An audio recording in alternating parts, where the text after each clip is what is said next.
Ladies and gentlemen, welcome to another episode of the Sons of a Pitch, an American soccer podcast. I'm your host, Nick Pateris. Across the table from my good friend and fellow host, Mike Guglielmi.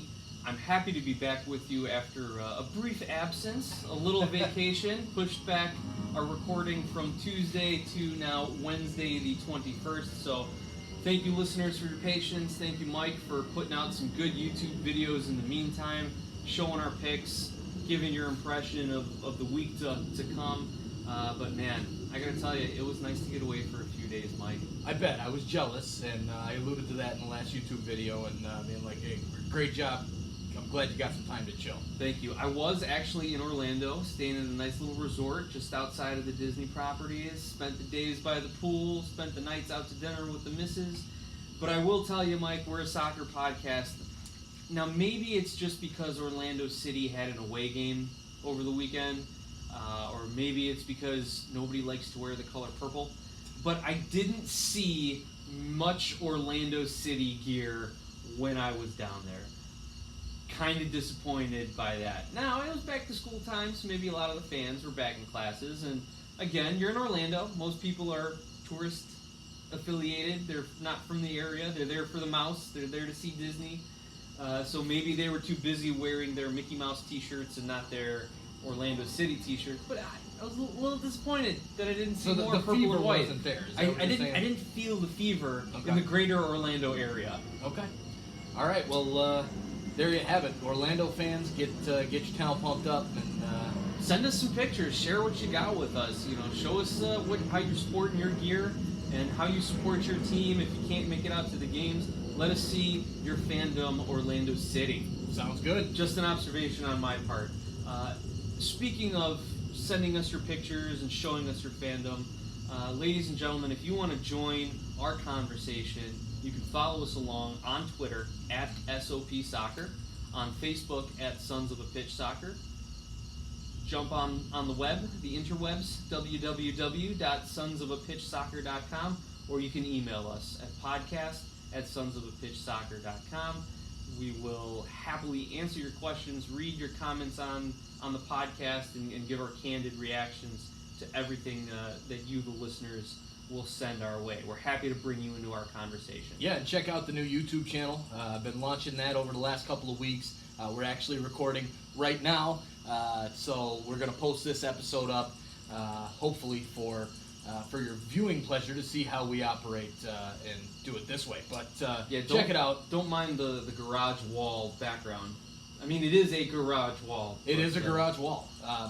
But again, this kind of brings us into the piece of this is how we operate. We're two dudes doing a podcast in our garage and in our trailer. So we're looking for sponsorships. We have sponsorship opportunities here on the podcast as well as through the YouTube channel, through the picks and predictions segment that I do every week. So let us know if you're interested in growing this business and growing yours at the same time at a good rate, I'm sure. Now, I've always been told I have more of a face for radio, so we'll see what this YouTube video does for our listenership/viewership. But in the meantime, let's keep it going. All Big right. thumbs up to the video there. This is going to be interesting. I can do takes to the camera now. Yeah. Be like my own little sitcom right here in our garage. This is trouble, Mike. This is trouble. So let's get into some of our content here. Let's get into some of our listeners. Thank you to the Gaffer at @the_Gaffer_EPL covering English Premier League. Thank you to @Drew Pells, who does his own podcast, kind of giving an American perspective on the Premier League. Thank you to @Worldwide TFC, @Kamchatka FC, and @Jaden Bingham, Mr. J. Thank you guys for following us. Hey, what about Doug Flutie? Doug Flutie, oh yeah, his video games have been popping up on our Twitter feed, and they have followed us as well @MaxFootballGame. Doug Flutie's Maximum Football. All right, we have a video game following us now. Yeah, this is fantastic. We've made it. Maybe not. That's the low standard. We got to work on that. So thank you to everyone on Twitter. Thank you to everyone on Facebook who's been clicking and liking.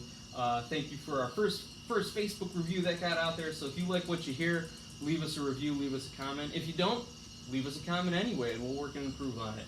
But Mike, we're 5.5 minutes into this episode we got to talk soccer. We need to talk headlines and what's going around the league, Mike. And the biggest Amen. thing that I think happened, it just happened today. Maybe it's a good thing we pushed back our recording so we can cover the Montreal Impact firing head coach Remy Gard and turning around and hiring Yeah. recently fired Houston Dynamo coach Wilmer Cabrera. I was in shock. I was just sitting there scrolling through my Twitter feed, and I see this Montreal Impact send out this tweet. The first part in French, which I don't understand. The second part in English. We have parted ways with Remy Gard and hired Wilmer Cabrera. I'm like, wait, what? I'm like, this is a joke, right? Literally, I was honestly thinking that this was like a joke that somebody did on the site. That there was no way this actually happened. Now, I don't know. I don't see firing the coach at this standpoint. I mean, I get like Petke with RSL. There were some issues there. I get that. Wilmer Cabrera, he's down out of a playoff spot. Montreal's still sitting in a playoff spot. They're in a playoff Based push. on tiebreaker. Based on Now tiebreaker, we'll remind right. our listeners that in the MLS, obviously points are what matter first, but the tiebreaker is wins. Right. Then it goes Right. to goal differential. So Yeah. right now, Montreal is holding on to that 7th spot just by the number of wins they have. They are currently tied with Orlando City and Toronto FC on points, all sitting with 34 points. But Montreal has 10 wins to the other team's 9. Right. So the one thing that popped out to me is you had Remy Gard kind of developing this Montreal team that was maybe rebuilding a little bit, trying to restructure and make a playoff push. And you had Wilmer Cabrera, who had 3 great attacking players in Houston. You knew how they were going to approach the game from the offensive standpoint. They were going to play high octane, high energy, flying up the wings, crosses into the middle, trying to, just create some bad one-on-one matchups for the opposition defenders to try and keep up with. They were very pacey. You had a guy like DeMarcus Beasley, the veteran presence on the team, who could surprise you with a tricky shot or a little move, like he's definitely not moving like he's his age. So you had all of that kind of coming together. You were building a little bit of a defensive core. So it makes me wonder how Cabrera is going to approach Montreal's kind of roster. Like, how is he going to change his style? Is he going to try and revamp a roster in the middle of a playoff run? Like, what is he going to do? Because you look at their attacking players, you've got Anthony Jackson Hamel. Never really heard of him. I don't think he's lighting anything on fire. And then They you've almost got, traded him away a couple weeks ago. yeah, and you've got Maxi Urruti, who is their main focal point on their attack. A solid attacker, MLS veteran. Like, you're going to probably see him featuring a lot more under Cabrera. But then when you look at kind of your midfielders on this roster, who's going to be the guy to step up? Who's going to be making these long runs up the wing? That's not Piatti's game. No. Piatti, your MVP, he needs to be on the ball. He needs to be creating. He needs to be doing like short little 1-2 combination passes right through the heart of the defense. That's where he's working best. And then when he gets anywhere in 20, 25 yards, he can let a shot fly if he's not trying to make a run right at the keeper. I don't know who else on the roster. Safir Taider, that's the only other big name. And again, I don't know if he's kind of that rangy winger that Houston's had. No, How do you think Cabrera's going to approach this? Well, I think I think something happened inside the leadership for Montreal. I think someone, either Joey Saputo, the CEO, one of the GMs, somebody who's high up in that organization, is 100% absolutely in love with Wilmer Cabrera. And as soon as the news broke that he was terminated out of Houston, they said, that's it, get him. We got to get him now. This is our guy to build for in the future.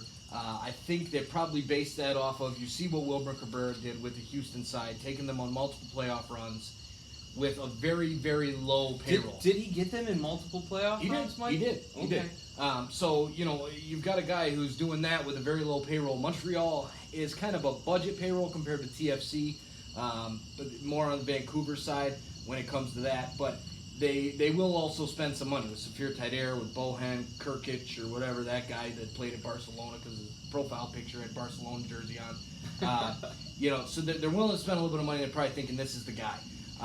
In the middle of the season, maybe they've already given up on this season. They don't think they have what it takes. They've seen the fall. They had the rise up to like third in the East, maybe even second at a point, and they're kind of just, they've been falling since then. They're kind of like, whatever, this isn't the year. Or, hey, let's just give it a push. The new coach bump, maybe that will help.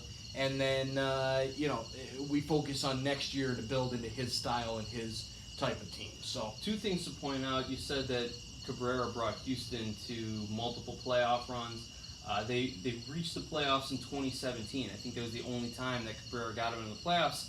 We forget he's only been there 3 seasons, but he did win the U.S. Open Cup. So Right. maybe that's where Montreal's like, hey, if we're not going to be making playoffs, maybe he can at least help us make a run in the U.S. Open Cup, do something the to Canadian win a Championship. trophy. Or you're right, Canadian Championship, domestic tournaments. We're in Montreal. What am I thinking here?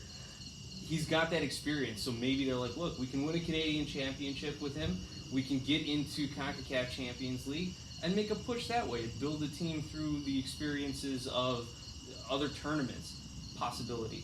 But yeah, I think Cabrera only took Houston to the 2017 playoffs. Okay, because I know he went to the Western Conference Finals that one year, and I thought he was in the playoffs the year before that. Okay, maybe he had only just taken over. I don't know. Yeah, I don't know the I don't Houston know. coaching cycles. But the two other things, one other thing to point out. So Wilmer Cabrera had about a 500 record, 32 wins, 39 losses, 22 draws. So he was a little below 500. He's taken over for Remy Gard. Remy Gard had about the same record, 24, 29, and 8.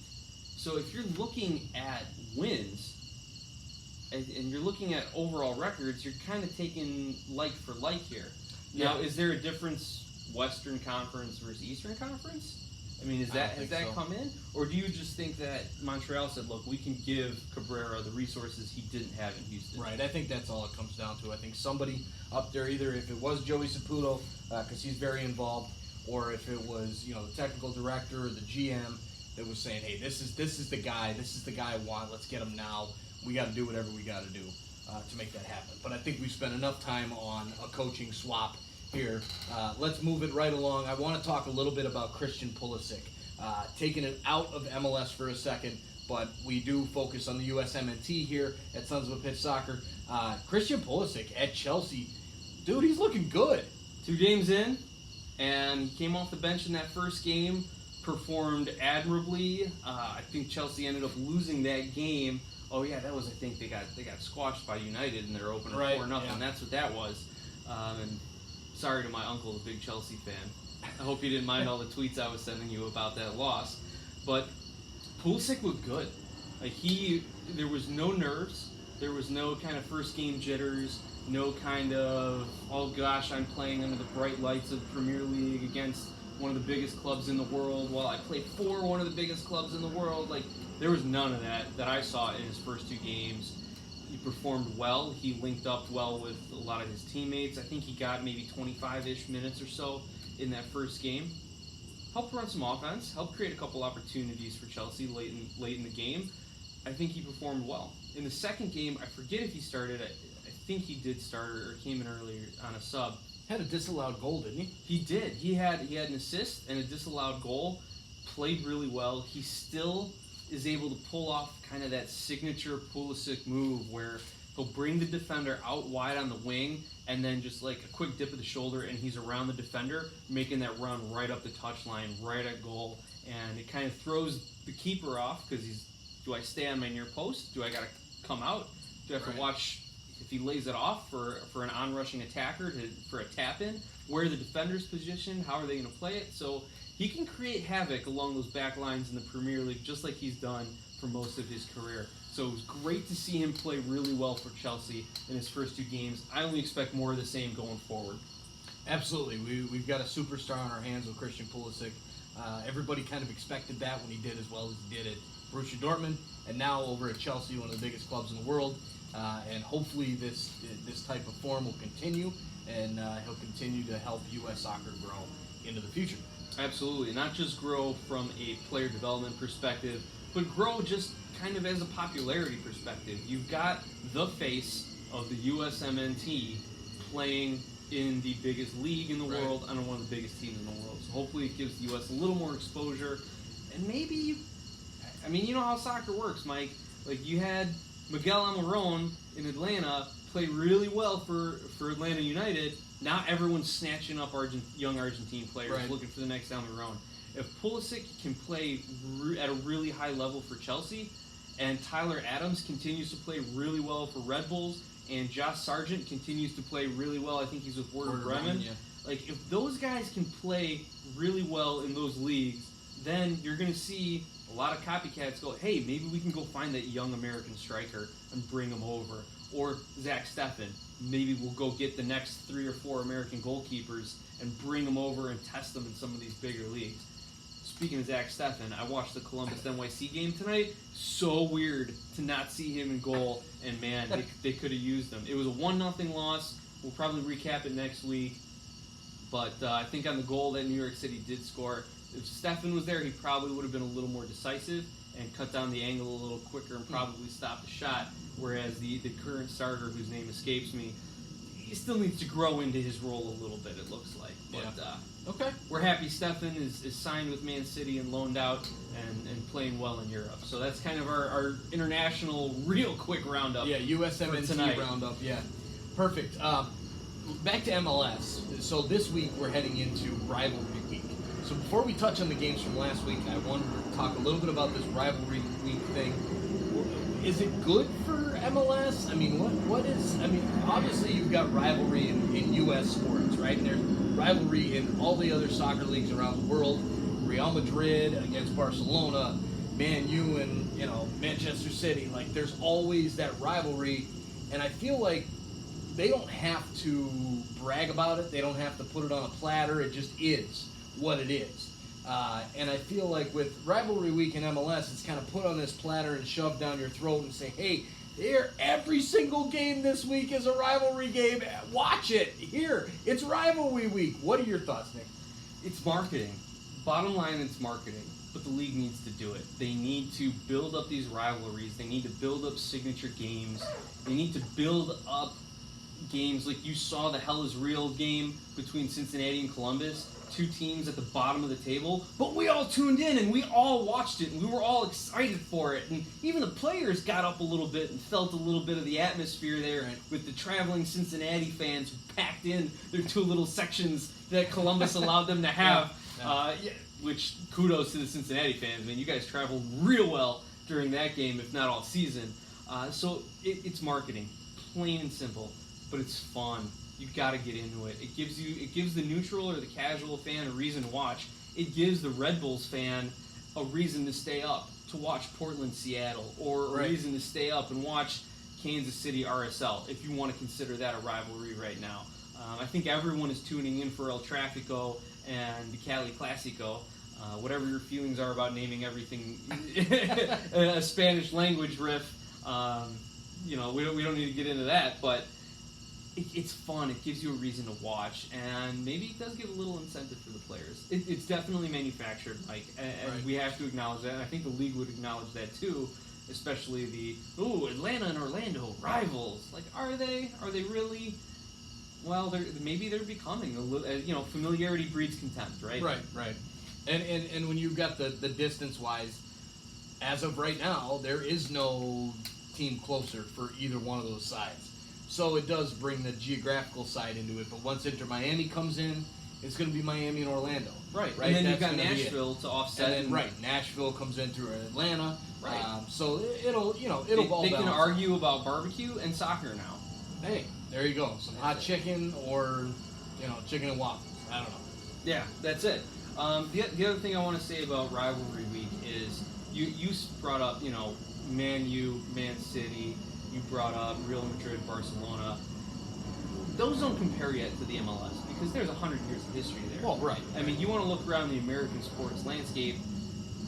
Red Bulls NYCFC is nowhere near Yankees, Mets, Yankees, Red Sox, anything like that. Michigan, Ohio State is definitely not Columbus, Cincinnati, or Chicago, Nashville, or anything like that's going to be. But give the MLS another decade or so, allow the fans in these cities to get to know each other's fan bases, and I think you can get some more deeper rivalry going. I think my point in it is that it's organic, right? Like, you've got a Man U and Man City. That's just organic. Yeah. The history doesn't really matter there. It just happens. Montreal and Toronto, it just happens.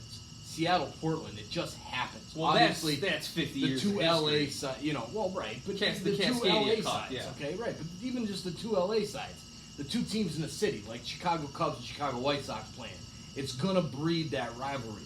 But when you start forcing things like DC and the Red Bulls and the Atlantic Cup, DC Philly, DC I think Philly, too, and another one. okay, Yeah. like there's just, obviously now with Cincinnati and Columbus, two teams in the same state.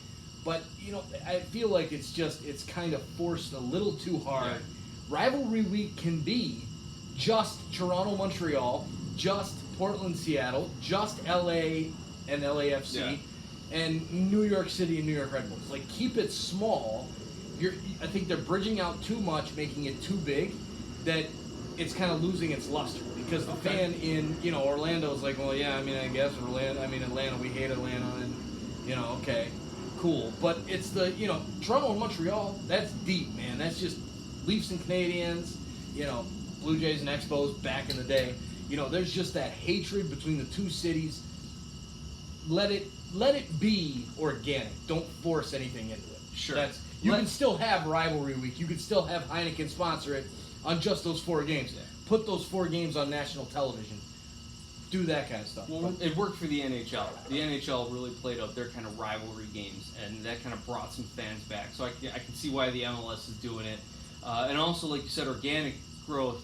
I don't know if you saw what FC Cincinnati did with their shopping deal. That if you bring in your Columbus Crew gear, you get 30% off your order at FC Cincinnati. So they're trying to bring back some of the Cincinnati fans who had been Columbus fans just out of necessity. The other thing, speaking of organic growth, let's kind of use this to segue into an expansion announcement. St. Louis is the newest expansion team. I think they'll be the 28th team in the MLS. So you want to talk rivalry, go no further, St. Louis, Kansas City.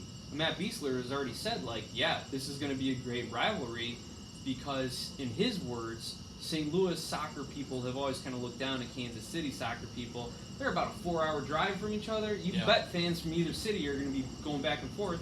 I'm sure they've met in some U.S. Open Cups in the past, just out of geographic proximity. And, with St. Louis getting their MLS team, I think they're going to start in 2022. 2022. So 3 years, not even, and you're going to start seeing St. Louis, Kansas City building off of Royals, Cardinals, building off of Rams, Chiefs when that was a thing before the Rams took off. To LA, right? But you kind of building on those other sports rivalries, the city rivalries. Hey, the XFL just launched today, and they've got a team in St. Louis. Well, is there a team in Kansas City for them to play against? Maybe. Interesting. I don't know. Let's get the XFL execs on the phone and branch out and build up the rivalry. Look, with St. Louis, you've also got Chicago, right? Chicago Fire really don't have a rival. So you put that, they might kind of get into that conversation as well with St. Louis and see which one breeds better. Absolutely. Building off that Cubs these Cards. Guys, right? Cubs Cards, 3-hour drive, 3.5-hour drive. I know I'm excited about it. One, because that's another team close to me here in Chicago where I can go check out TFC when they play on the road. So I'm excited to get to Minnesota. I'm excited to get to Cincinnati. I'm excited to get to Nashville when they start. I'm excited now to get to St. Louis. Dude, it used to just be only the Chicago Fire. That was the only game I could get to every year. Now, I've got my choice, right? So obviously they're Western Conference teams, Toronto's East, so it can, kind of flip things around with that. But I get to go to a couple games a year now, and I'm excited about that. That's awesome, Mike. I agree with you when you're growing the league, growing the teams, especially at a great city, soccer city like St. Louis. It's just a win-win for everybody. Right. Another point out for the St. Louis group, and I think this is something that just has gotten a lot of play, and it's catching some bad rap out there too, is the fact that this is the first majority female-owned team in MLS. It's not in the country. If not in sports, period. And it's just awesome to see. I'm really excited about that. The fact that, you've got a bunch of powerful, successful women that are going to be running this organization. That's a fantastic thing, man. Like, bring it on. That's awesome. I love to see it, and I'm glad that they're close enough here that I can support them. And speaking of women in soccer, the United States women's national team's action. Perfect drop to. You Look know at what I mean? that. Like, we're flowing. not here. only the segue, but like, look at this. Right after the U.S. women's team wins the World Cup, back-to-back World Cups, and like women's soccer's starting to take off a little bit. I know for some of the Canadian listeners out there, TSN just picked up a bunch of the NWSL games for the rest of the season. So that's cool. That's a good that's a good finance piece into that league. So it's growing. The women's game is growing so much, and they've had that great success. And then you throw in a majority female-owned team right after that with MLS. It's just awesome. Absolutely. And kind of as a side note, then the women's national team's case against U.S. Soccer Federation actually is set for trial, I think next February. So they will get some sort of resolution as to all of their claims of unfair treatment and gender discrimination early next year. So keep your eye out on that. And as an attorney, I'll tell you, cases settle right before trial. Like most often, if you're going to settle, you're going to settle right when the complaint is filed, or you're going to settle right before trial. So look for something to happen January, early February, if U.S. Soccer is going to make any sort of concessions, and if the women's players, the plaintiffs in this class, are going to go for it, or if they just really want their day in court. So something to keep in mind, something to look out for. Cool. The next little bit of headline we want to talk about, and then we'll get into our roundup. Inter Miami. A lot of things going on with this expansion club. They're always positioning themselves in the news somehow. So that's good on them to make sure the spotlight doesn't stray too far from Florida down there. Florida's been in the news enough for a lot of other goofy things. So it's good to see that the soccer team is making headlines. First of all, as you know, they had problems finding a stadium site. They couldn't get in the city where they wanted. They finally get their stadium site. They're ready to dump like $1 billion into this megaplex of stadium, academy, training facilities, 11 fields for various youth and local league use, and all like this giant $1 billion complex. Right. They do the environmental assessment, and they find, among other things, like arsenic levels at twice the lethal limit. So now Inter Miami's got to spend $50 million to clean up this site before they can start developing it. Now, my environmental law class, I took it a while back when I was in law school. We're going back to like 2009 when I had to get my administrative law class checked off. I think Inter Miami might be able to go after someone who polluted this site, but I don't think that entity exists. It probably doesn't exist anymore. Yeah, I think it was used either as an old landfill or waste disposal site, and their processes allowed arsenic to leak into the land. So I forget what they were processing there, but I doubt that company's in business anymore. I doubt their insurance is going to cover any sort of claim. So good luck, Inter Miami. If you can recover anything of that $50 million you're estimated to spend to clean it up. Yeah. I'd love if there's any lawyers that listen who are into this, or if there's any people in Miami who know more. I'd really be interested to see how this shakes out, both as a lawyer and a soccer fan here. So good luck, Inter Miami. But looks like it's gonna be cool whenever it gets built. Yeah, I'm excited. The renderings are really cool, and like the flamingo wings. It's pretty cool looking. So I'm hoping it gets done. $50 million, they can figure that out. The key is getting the team going, getting the team in there in Miami into a stadium, a soccer-specific stadium. They'll get it done. They'll figure it out. No worries there. The other rumors surrounding Inter Miami, again, we've heard, what players are they going to sign? Oh, they're going to sign Antoine Griezmann. Oh, they're going to sign Luis Suarez. Yeah. Oh, who else? Ronaldo's going to come play for a year or two here. Well, the latest rumor, and probably has a little bit more credit, is they're rumored to be in negotiations with Edison Cavani, the Uruguayan international who's now playing for PSG, for Paris Saint-Germain. The guy has had a great career there.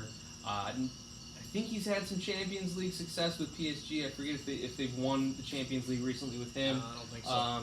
But Cavani Good career with Uruguay. You know, he's been playing with Suarez. He's been playing with Diego Forlan. If you want to go back a little bit, one of the guys who I really, really love to watch in World Cup games, Diego Forlan. Would you believe when I was in law school they called me the Greek Forlan? Would you believe that? No. Because I had a great free kick. No, you don't believe it? All right. Did you have the hair? I didn't have the flowing locks like he did, but I could grow an afro if I let All right, it go. we are way off topic here. We got to get into these roundup and talk about some of these games. So anyway, that's the rumored signing. Inter Miami did sign a 19-year-old Venezuelan. His name's Christian Macun, playing D-mid or center back. Been playing with the Venezuelan top flight, and he should be a good signing. He should be able to come in with the two other young Argentine attackers and give them a little bit of defensive stability while their wingers that they previously signed give them their offensive attack. So, 3 guys signed. Looks like they're off to a good start in Miami. Looks like it. Getting into these games, we take this back as far as our audio podcast goes to Wednesday, August 14th. We had some midweek games, some Canadian Cup action. Check out the YouTube video. Mike, have recapped some of the games through that video. So if you want to hear about those games, check that video out. Let's move right into the weekend. Lots of games this weekend. Starting with New York Red Bulls and New England Revolution. New York Red Bulls at home. This one ends in a draw, 1-1. A hot New England side, a New York side that's good but not great. Pretty decent result for this one. New England's been going on the road and getting some draws lately. They did so against Seattle. They're kind of showing up when they're playing on the road, and we all know how they do at Gillette Stadium. So this team's getting better, definitely pushing into the playoff picture lately. You got to feel that this was a missed opportunity if you're the Red Bulls. You're at home against a solid New England squad. I'm not trying to take anything away from what the Revs have done over the last month plus, but when you're looking statistically, possession was about even, which probably is good for the Red Bulls considering they're that high press, quick counterattack type of team. They had 22 shots, Mike. 10 shots on goal. Wow. But only one to show for it. Yeah. So I don't know, let's just looking at it, man. They're spraying shots in from all around the 18 and a few even from 20, 25 yards out. A number of them got blocked, so maybe these were just desperation heaves that they were taking. But you have to be disappointed that as a Red Bulls team, you have above average possession, you have way above average number of shots that you're taking, and yet you end up with a 1-1 draw. So the next game we had FC Cincinnati hosting New York City FC. This is one of the picks that I got right. FC Cincinnati, an expansion side. It's what we expected. 4-1 victory for New York City. This team went on the road, got the job done against a struggling expansion side.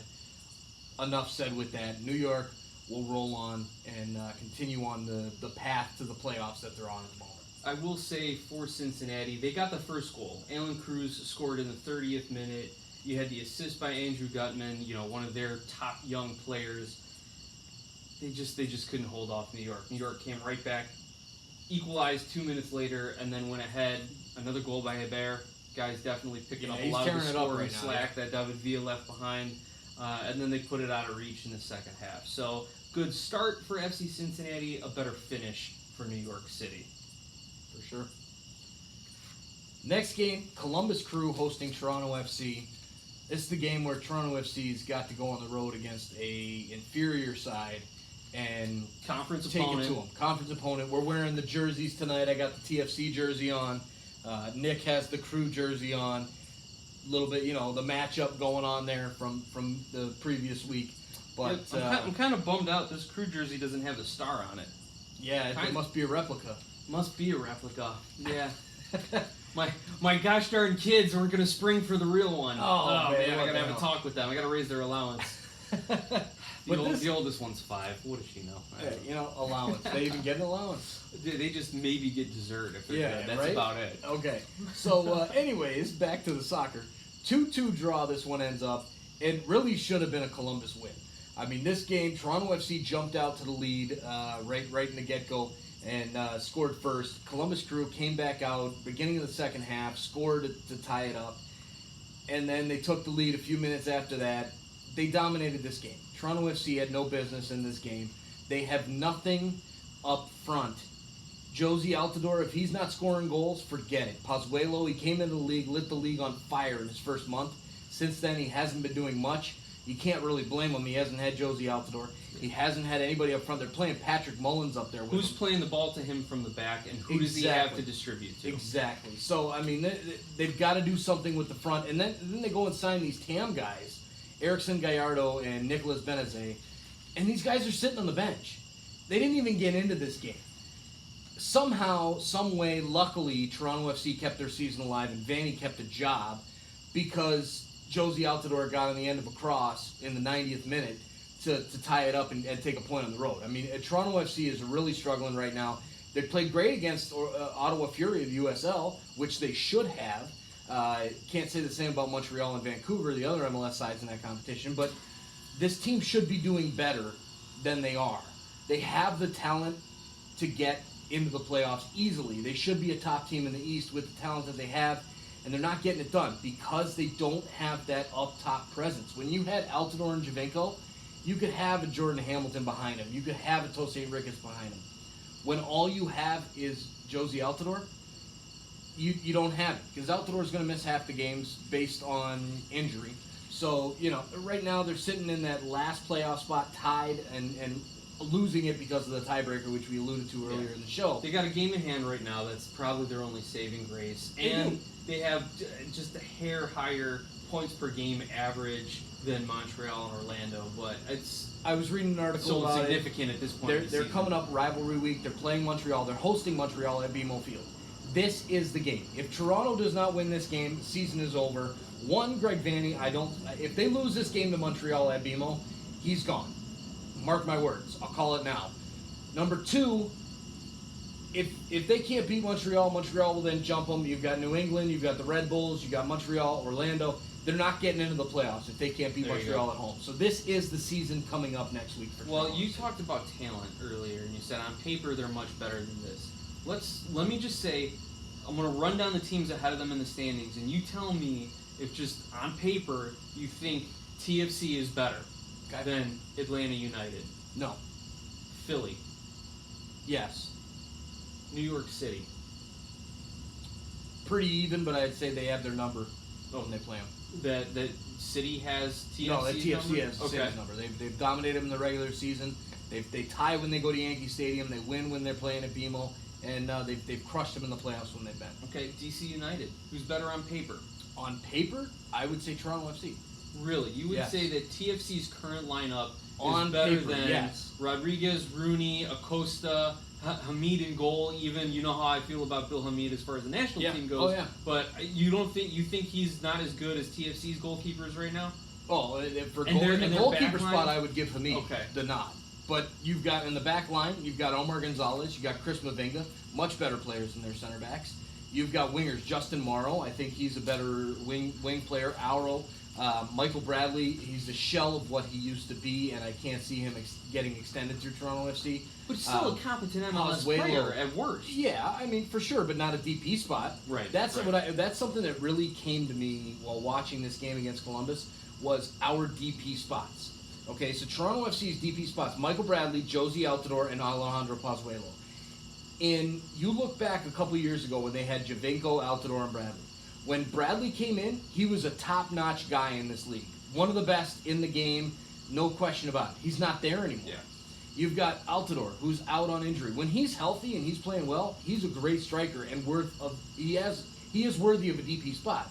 But not anymore, and he can't stay healthy, so he's not worthy. I mean, we were talking about him being a TAM signing going into the season when they were going to renew him.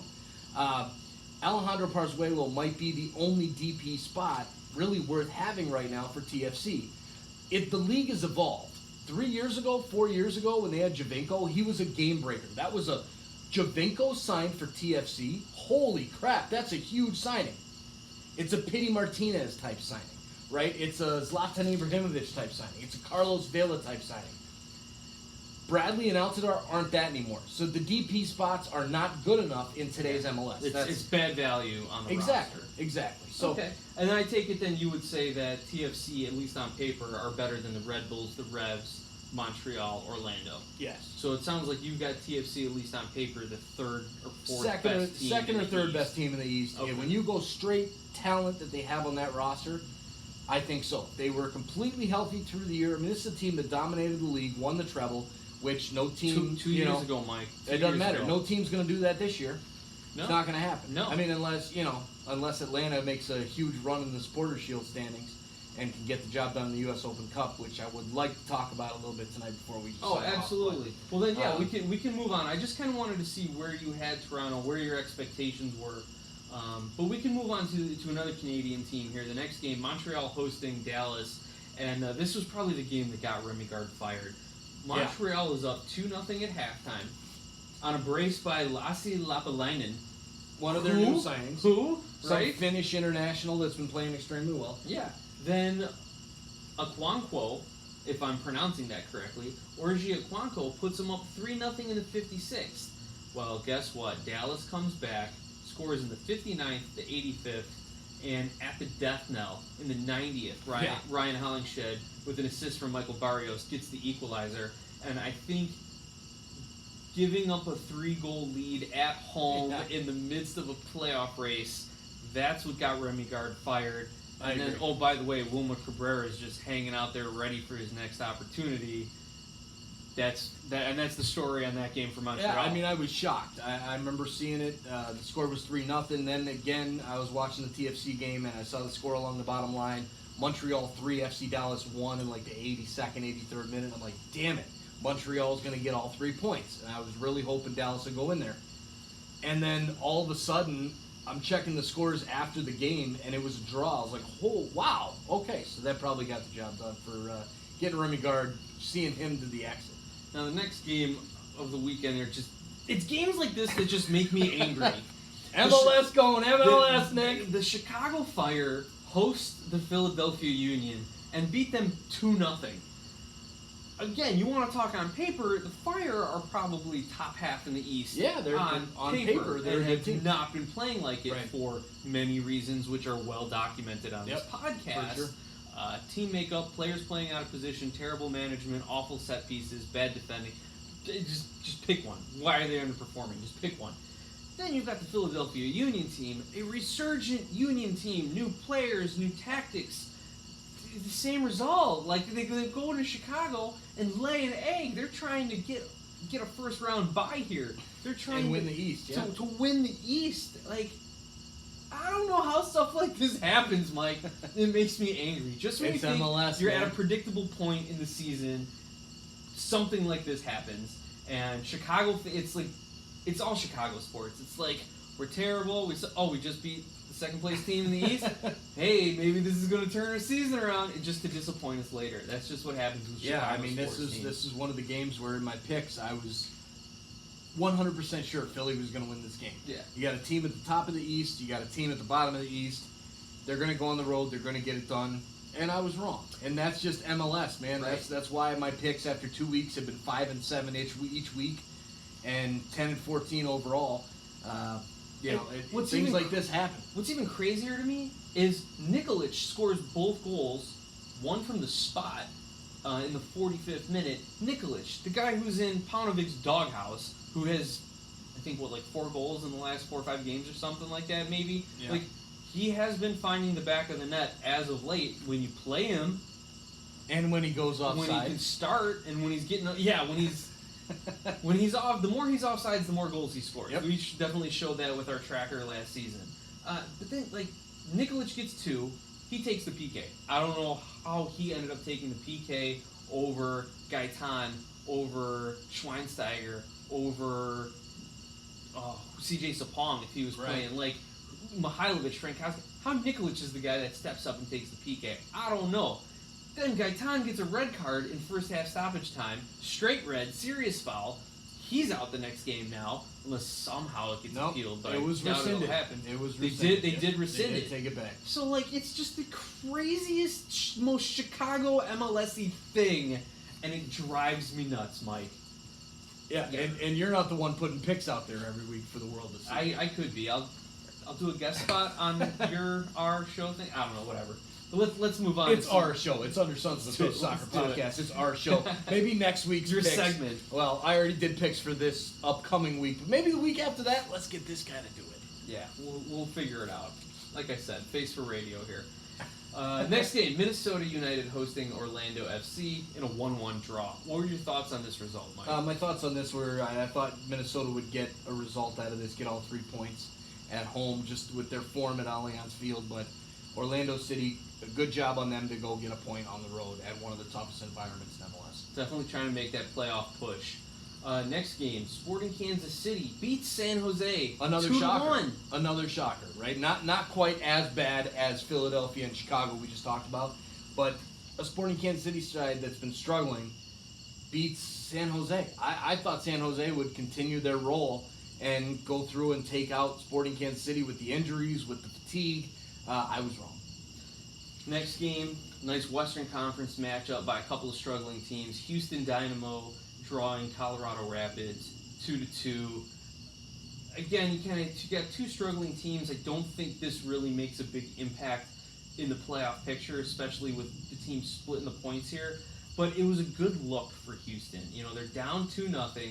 Diego Rubio gets a first half brace for the Rapids, and then Manotas bags 2 goals of his own in the second half. So a good look for Houston. Maybe they can use this to kind of build some momentum going forward, but definitely an opportunity lost for Colorado to try and build, I guess, some emotional equity, perhaps a little momentum, something they can carry with them into next season.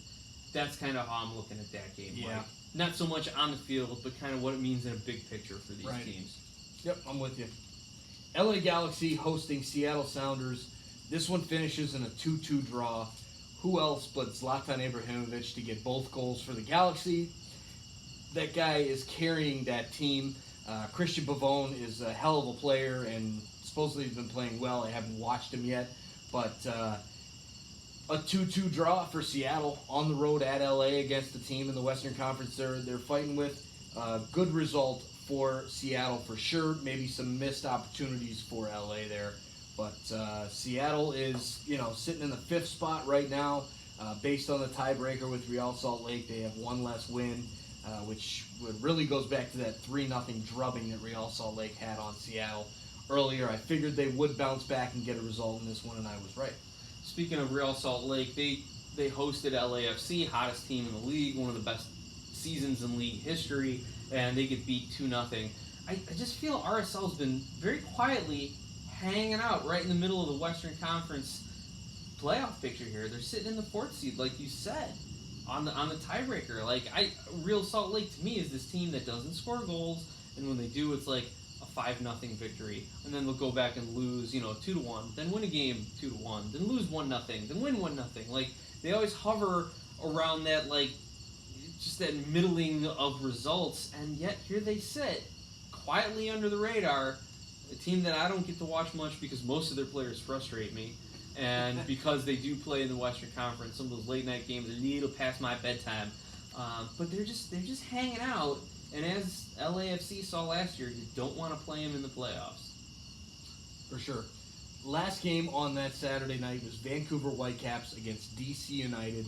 Vancouver hosting DC in BC Place, a 1-0 victory for Vancouver. A struggling Vancouver Whitecaps side who just got knocked out of the Canadian Championship by a CPL side.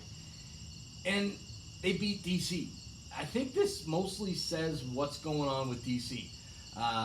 They're struggling right now, for sure.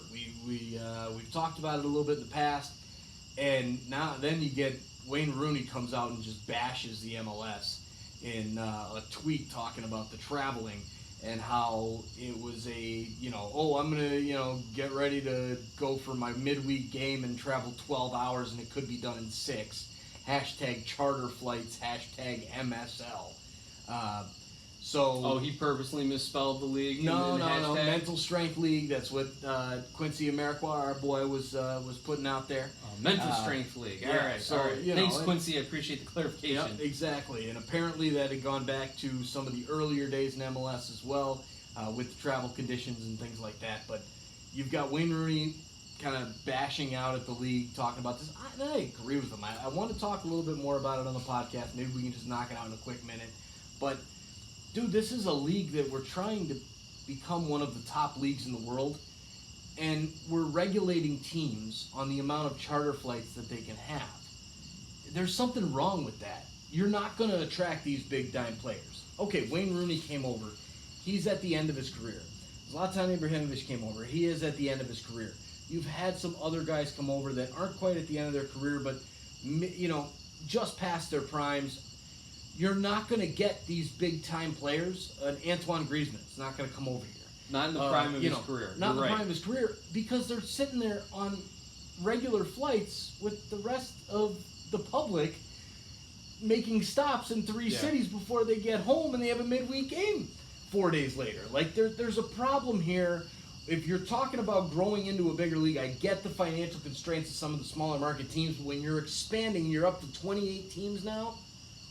I hate to say it, but some of those smaller market teams, if they can't hang, they have to go. You can't keep the rest of the league down with things like this because of trying to fancy those middling teams. Strong words, Mike. Strong words from you about the small market teams or the small budget teams. I think more appropriately. Right. We're a big country. You know, on one hand, I don't feel too bad for the players. I feel for them, but look, it's entertainment for me, the viewer. I'm not gonna be like, I'm not gonna say, oh, Rooney, I know you had a rough game, man. You just got off a cross country flight. No, you've got just about every resource in the world devoted to making you the best player on game day. I'm not gonna feel too bad about it. Right. The other thing is, I kind of still see the league's argument that it's a parity type of argument. You got to make sure that not one team is getting a huge advantage over the others. From obviously we've got salary caps, obviously you got DP slots and all those other things. This is just another way for the league to enforce some sort of parity. So a player doesn't say, well, I might be getting the same salary as if I played at DC or Houston, but man, DC has got all the perks, and so I will only play for DC or something like that. So I guess I get it from that perspective. We can talk a little bit about this again, the travel and what it means. Hey, maybe when the league grows to 30 teams or 40 teams, you just split and have an MLS East and an MLS West, and maybe that kind of helps things out a little bit. And then you can play in a Super Cup or something like that for who's the best team in the United States. I don't know. Or MLS or North America or US and Canada. However you break it down, we'll have a Super League or something like that. I don't know. All right, enough time on that. Let's keep going here. Sunday, August 18th, we had Portland Timbers, the only game on Sunday. Portland Timbers hosting Atlanta United, rematch of the 2018 MLS Cup, and it goes exactly the same way. Atlanta United goes on the road, different venues this time. Atlanta goes on the road and wins 2-0. I thought that this one would go kind of more of an even game just because of Portland and their home field advantage, and especially with the fact that it is that kind of like revenge game for the MLS Cup, but it didn't. Atlanta gets the job done, wins this one 2-0, and really they had the edge in this one as well. Slight edge in possession, slight edge in shots, but they put those two chances home that Portland did not. Absolutely, and what kind of stood out to me was LGP, Leandro Gonzalez-Perez, gets the first goal for Atlanta, a guy who usually doesn't pop up on the score sheet. Usually he's popping up when he's getting booked for a yellow card or screaming on the sideline, which I love the guy's passion, like I said in previous podcasts. Like, somebody needs to foul him hard, like in the first 2 minutes of the game, so he gets just pumped up for the remainder of it all. Love watching him play when he's fired up. Great defender as well. But then, who gets the second goal? Joseph, go figure. Keeps his streak alive. I think he now has a record 11, I believe, 11 straight games scored and breaking his own record and Diego Valeri's record of 10 straight games with a goal in it. So record-breaking performances for Atlanta United. Another week, another 3 points for them. Mike, you wanted to touch real quick with our last couple minutes on U.S. Open Cup coming up. What did you want to tell all of our listeners out there about the upcoming Cup games? Yeah, so the final is getting close. This is coming up, I believe it is on the 27th. So I think it's next Tuesday.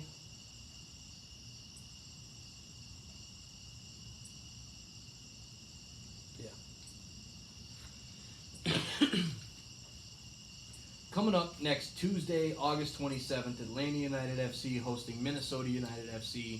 The two Uniteds, the two teams that came in the league at the same time together, they're going to face off for this U.S. Open Cup.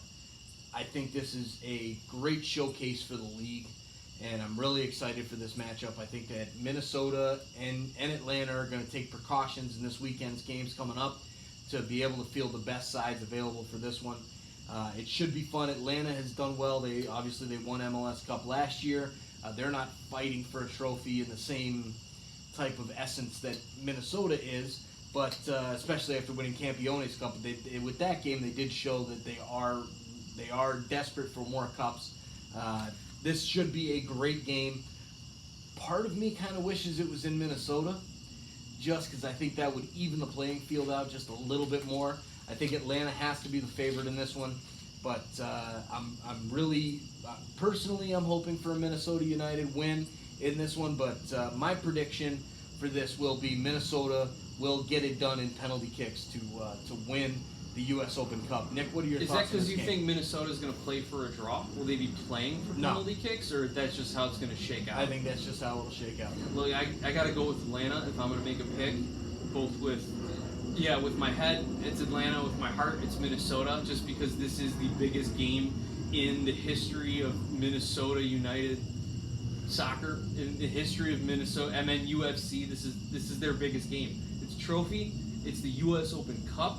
It is against everything that people said Minnesota should be, because they came into the league the same time as Atlanta with a completely different model on how to build a team and how to run a team. And yeah, you have millionaire, billionaire ownership, but you're doing the slow build. Let's do it conservatively. Let's bring up our home guys, Christian Ramirez, and then when that didn't work, they flipped him, and then they most recently brought in Iko Para and Ozzy Alonso, big names on other teams. Like, Minnesota did the exact opposite of Atlanta, but yet 3 years in, now they're both playing in a U.S. Open Cup final.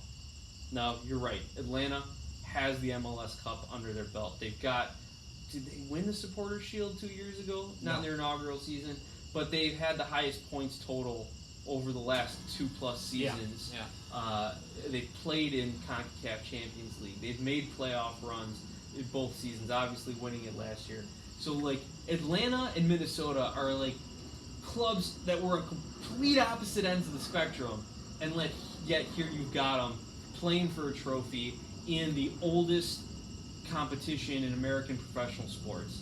Like, it's a really cool storyline, something I can't wait to watch. Hopefully I can get the kids to bed early that Tuesday and just kind of Maybe we'll settle be recording. Maybe we'll hook the TV up in the RV and watch while we're recording. Sounds good to me, brother. Sounds good to me.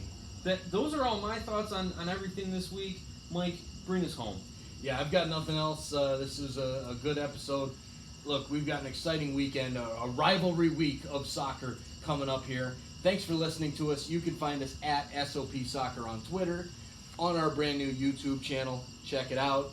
As well as Facebook at Sons of a Pitch Soccer, or of course through our website, www.sonsofapitchsoccer.com. Thank you everybody for listening. We'll talk to you guys soon. Enjoy these rival week games. Check it out.